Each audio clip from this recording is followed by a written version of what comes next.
It's the Brad and John Show. It is the Brad and John Show. Today's date is the 2nd of December. It is a Tuesday. So happy it's Tuesday. Or you could also call it Tremendous Tuesday. How about that, John? We have Black Friday and Cyber Monday, but we have Tremendous Tuesday. How's that? I can't wait to hear the top three, Brad, because we haven't been on the air together in a week. Okay, let's get right into it. And how do we start off the top three, John?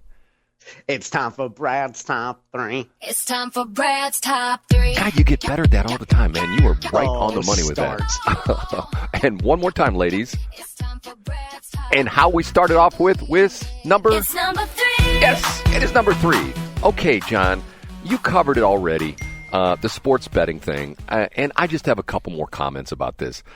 I told somebody yesterday that is of my generation, and I said, I've told this before, you're going to roll your eyes. If I was a senior in high school and a guy came up to me and said, son, in Missouri, in your lifetime, there's going to be the lottery, there's going to be casino gambling, there's going to be legalized marijuana and sports betting in Missouri, I would say, no way, Jose. Now, the interesting thing about it is, do you really think the weather kept the sports betting guys away? Because if you are a true sports betting guy, wouldn't you crawl to the casino for the opening day?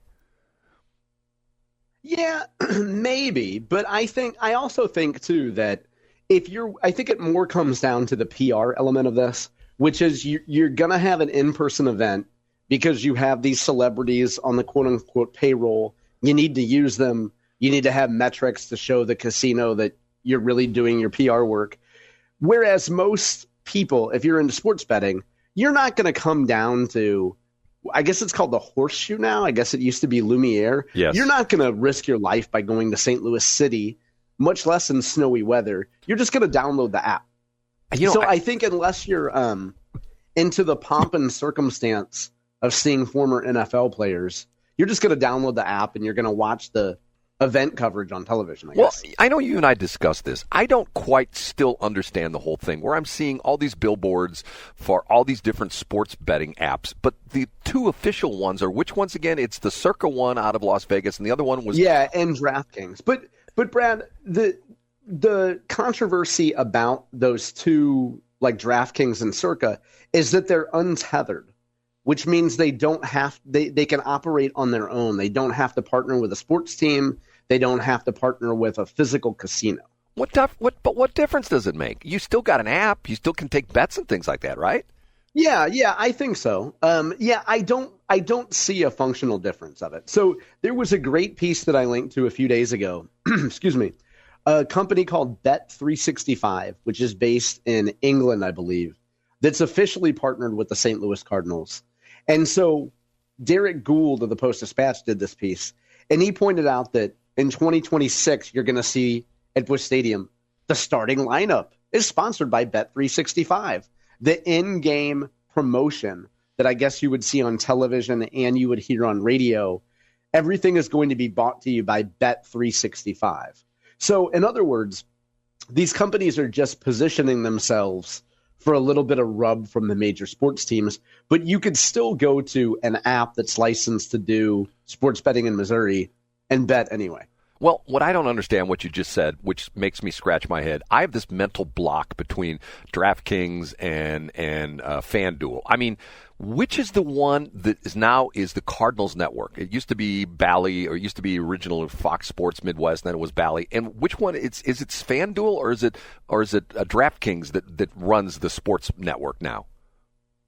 I don't even know who runs the sports network So anymore. What you're telling me is the Cardinals broadcast is going to be, they're going to say, hey, and this hit is brought to you by Bet365 on the FanDuel Sports Network. Isn't that like a little bit of controversy, like conflict of interest or something like that? I don't know, because I don't know if FanDuel actually owns the Cardinals network or not. And I'm sure it's written in a contract somewhere, Brad, how often, the starting lineup needs to be read and who gets credit for the betting out there. Yeah, I'm not sure exactly how that's going to work. We'll find out pretty soon, though. Ready for number 2?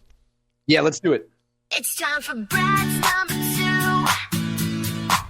It's time for Brad's number 2. I try to stay local on my top 3, but this one is in Tennessee. Do you know what's going on in Tennessee today, John? I guess the Titans are getting ready for their next week in football. There's an election going on in Tennessee. Do you know this? No, what's happening there? There is a congressional race that's going. It's to fill a position that one of the congressmen in Tennessee, and I believe this is the Western District of Tennessee. And this is the woman who hates Nashville and who says she doesn't want bachelorette parties coming. And she also says that she believed in defunding the police, but she doesn't want to talk about her prior defund the police statement. You stole my thunder. She's going up. She's a Democrat, and she describes herself, and several articles I read about this when I did my research on it. She describes herself. Have you heard this? How she describes herself? How does she describe herself? A pissed off social worker. That's how she describes. Oh, yeah. We need more angry liberal women in government for sure. Yeah, we need more AOCs and the Cory Bushes of the world. If you don't know what's going on, there's a congressional race today, and the interesting part of this is Trump has weighed in heavily on this because this is in the same district where Trump won in 2024 by 20 points. So he had a good turnout of people who were pro-Republican, at least pro-Trump at that point. There are people saying this race is a toss-up. And like John said, this woman, she's got an interesting name. I like this. She's got both names are sort of spelled weird. Her name is Aftyn Behn, and her first name is spelled Aftyn. Last name is Behn. She described herself as a pissed-off social worker, and what John said is true. She's gone on radio talk shows. Keep in mind, I don't think she has all of Nashville, but her congressional district has part of Nashville. She has gone on record as saying she hates country music, she doesn't like Nashville, and she thinks that, and like what you said, the bachelorette parties coming to Nashville, she wants to ban them. I'm going to myself, isn't this akin to Cory Bush trying to shut down Boeing in North County? Isn't this like the whole crazy story? Yeah, I think what it is, Brad, is I think she's got to show her bona fides. And I think that if you're that far left, you have to show that you hate everything traditionally associated with white culture. So you hate country music, you hate white women coming in and having a good time on Broadway. You have to prove that you're an angry, liberal, short-haired woman. Well, actually, she's got long hair, but I didn't look that closely. The point. What would you describe as long, Brad? Well, like if it's not midway down your back, I wouldn't consider that to be long. I'm looking at a picture here. It's down on her shoulders. I mean, I'm seeing her picture where she's. Yeah. Okay. So that's shoulder length hair. That's not long hair. But I get your point. You don't have to split hairs on that. Shoulder. So I guess what is the latest now? Who is that? A Republican seat or a Democrat seat? Well, it was a Republican seat, and they're saying some of the polls are showing him up by the Van Epps, and he's got an impeccable record. He's a retired Army helicopter pilot, and he was something in the state government, and he's got. I mean, you read the story about him, it's got, man, this guy's got it going on. You know, he's a very good-looking dude, very well-spoken, and she gets on. If you listen to her, have you ever heard her talk on some of these interviews? I have, yeah. I saw she was on MS Now. And she was asked about her previous tweets in which she said that police should be defunded and a lot of other things that normal people would consider offensive. And she tried unsuccessfully to change the subject. And even the MS Now people were kind of rooting for her to take her previous position, and she refused to. By the way, John, I don't mean to correct you, but it's now M Snow. It's not MS Now. It's M Snow. Oh, it's M Snow. Very good. Okay, Snow. Yeah, I love it. So it's a race to watch. And when I first heard, I swear to God, when I first heard the first cut of her talking about, I thought this was AI. I thought somebody did this where they generated it. And I thought to myself, okay, hold it. She's in Tennessee, and she's running for Congress, and she says she hates Nashville. She hates country music, and all the bachelorette parties should be banned from Broadway, all the bars on Broadway in downtown Nashville. Yeah, this is a joke. No, it's for real. And they think it's actually true. And I guess the importance of this is that if the Republican were to win, even in a Republican district, it would shoot down the seemingly perennial Democrat argument of, ooh, we're going to have a blue wave. Look at the blue wave. Everybody hates Trump. Right. Well, it's going to be interesting. So tomorrow you and I will know, or maybe we won't, but tomorrow you and I will hopefully know what the outcome of this is. Okay, you ready for number one? Yeah, let's do it, Brad. Okay. And now, big finish, Brad's number. John, sometimes you are a very well-read guy. It's part of what you do with johncombest.com. But you know a lot about a lot because of the fact that you immerse yourself every day in all these different things and you have all these facts and articles and stuff like that. I'm going to throw you a curve because I bet there's something that you don't know about, which I found out over the weekend. And at first, once again, I thought it was BS. I thought it was like a Babylon Bee story, but it's not. Okay, I'm ready for it. Are you familiar with the group Metallica? I am, sure. Do you know about their scholarship fund? I do not know about their scholarship Okay, fund. wait till you hear this. The Metallica, they have this scholarship fund called All Within Its Hands, okay?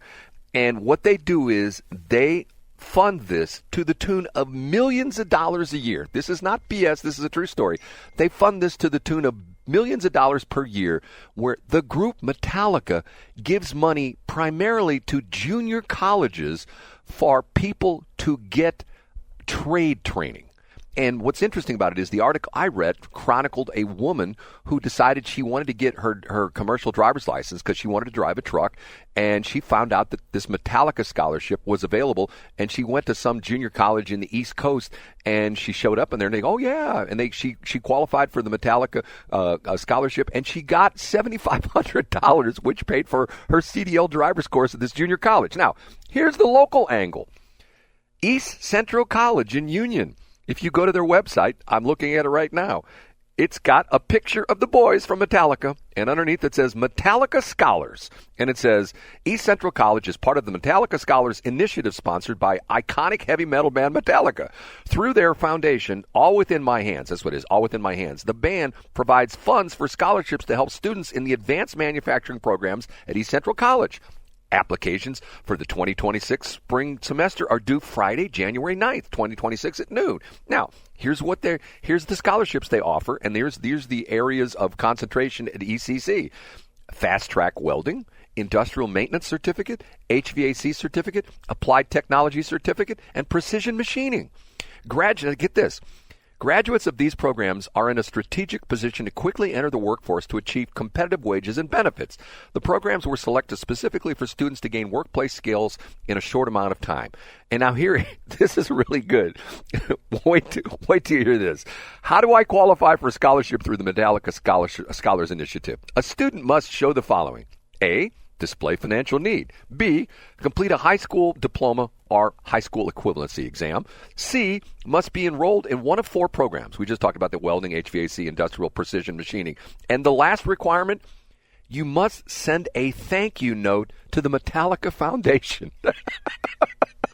I love that, Brad. I do Isn't that too. doesn't that teach good manners? Well, of course you should send the thank you note. Yes, and it says if you're already a student at ECC and interested in the Metallica Scholarship Initiative program, complete the scholarship form. You can take, and then they said you can essentially backdate it or something like that, and you might even be.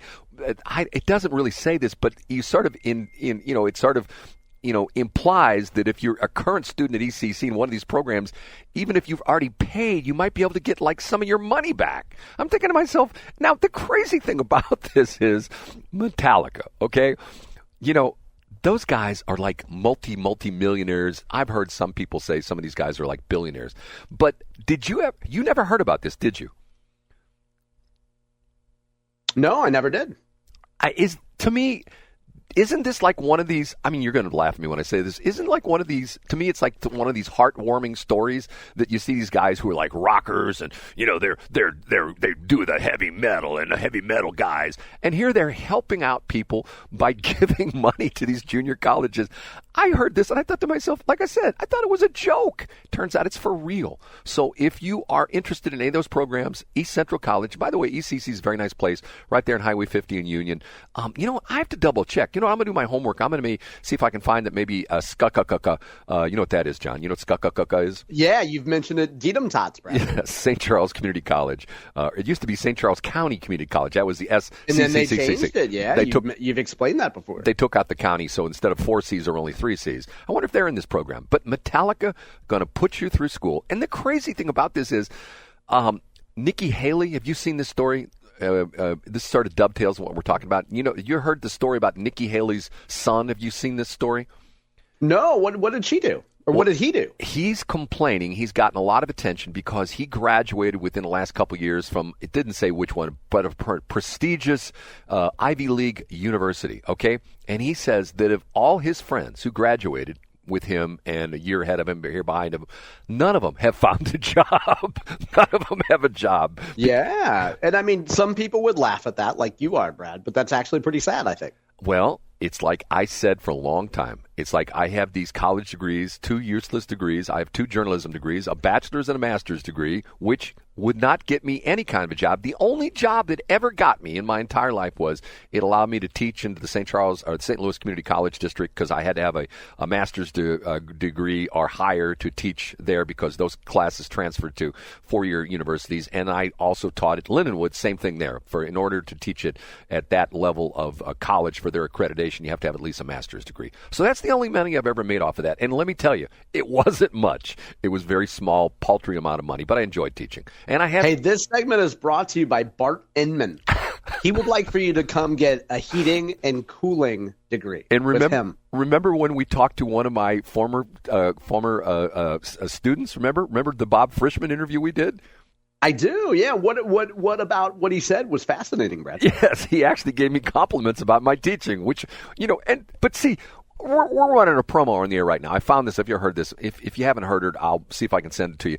And I don't know who the guy is, and he gives a very interesting dissertation. It's about a minute and a half. We're playing it like for Phil in the spots. But he talks about the fact that Elon Musk would not be allowed to teach in any high school in the entire United States. Would not be allowed to teach. Would not be allowed to teach a physics class. Would not be allowed to teach anything because he doesn't have the appropriate certification. He doesn't have a teacher's certificate. And this guy is saying, look at all these retired engineers, all these retired financial people, retired CEOs who would probably love to go back and give back to the community and be a teacher, work full time, not just come in as a guest lecturer, but work full time, teach what they did successfully for decades. But guess who's standing at the doorway? There's a lady standing in the doorway yelling at you know who that lady is? George Wallace. No, it's, what's her name? The crazy, she's not, she used to be. Randy Weingart. Yeah, Randy Weingart. You can't teach. She was actually at the Hazelwood School District a year and a half ago when you attempted to at least be a substitute teacher and they told you to take a hike. Yes. But you did get a swag bag out of the deal. So I did get a swag bag out of it. You're exactly right. And they said, okay, don't let the door hit you. Here's your free Hazelwood East sticker. Now get out of here. And I know someone who was at that event and who works in the Hazelwood School District.